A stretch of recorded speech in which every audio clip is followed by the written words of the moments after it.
Today we're making General Tso's chicken and coconut rice. We're going to start with our rice. Take 2 cups long grain rice. Doesn't have to be basmati, doesn't have to be jasmine. Add a can of coconut milk. Add 1.5 cups of water. Throw in 2 tablespoons of sugar and 2 teaspoons of salt.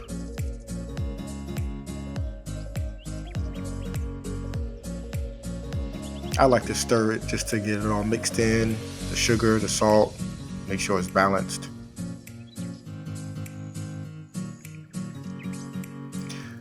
But basically you're gonna let that sit over medium heat until it comes to a boil, uncovered, unbothered, and subscribe to our YouTube channel while you're doing it.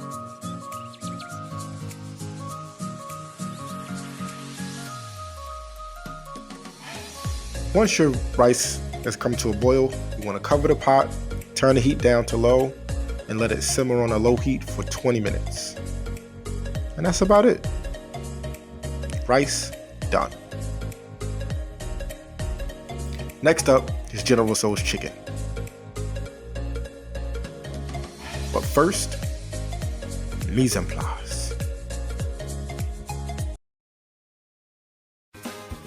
Mise en place is so important.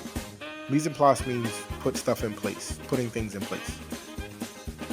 When you're cooking, it's so important that you put your kitchen in order. Get all of the supplies you need, all of the equipment you need, all of the ingredients you need, all of the seasonings you need. Get it all together. So we're gonna remove the skin and debone the chicken. And then once that's all done, cut it into small bite-sized pieces. Take some soy sauce, some rice vinegar, some cornstarch, and then you're gonna mix it in with your hands. Now for the sauce, we're gonna take rice vinegar, soy sauce, hoisin sauce. You'll find that in the international aisle if you don't have an Asian market. Add some chicken broth, some chili sauce, about 1/3 cup of sugar, and then some more cornstarch. Cornstarch will help thicken up the sauce a little bit. And then we'll mix that all in together.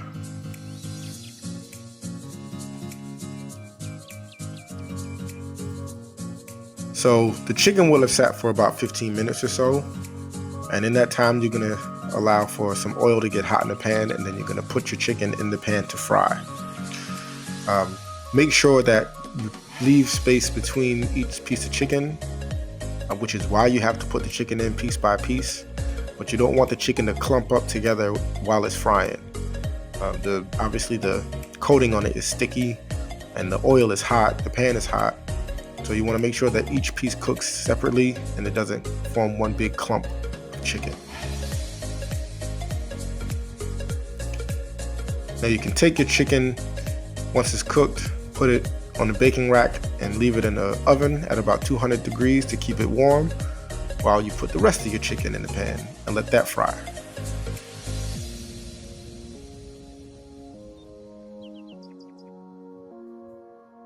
Chicken doesn't need elbow room per se, but it just needs to have enough space that it doesn't clump up.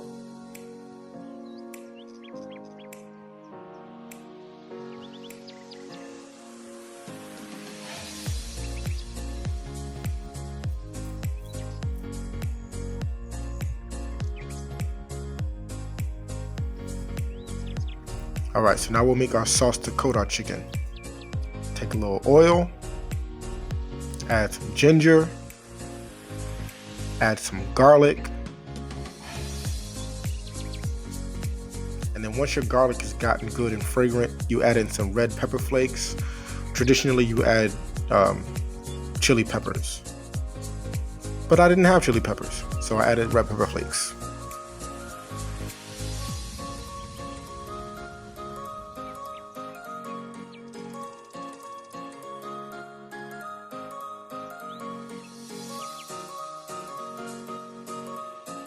Then we throw in our sauce.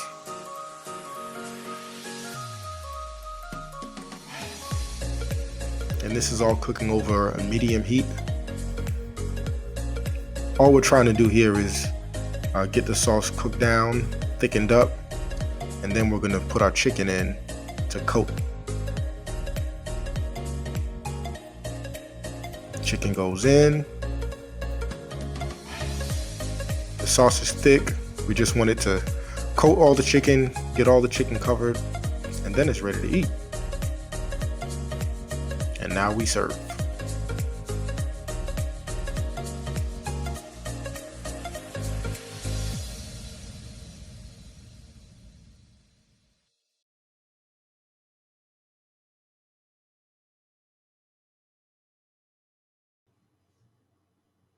Top it off with a little sesame seed, and you're all done.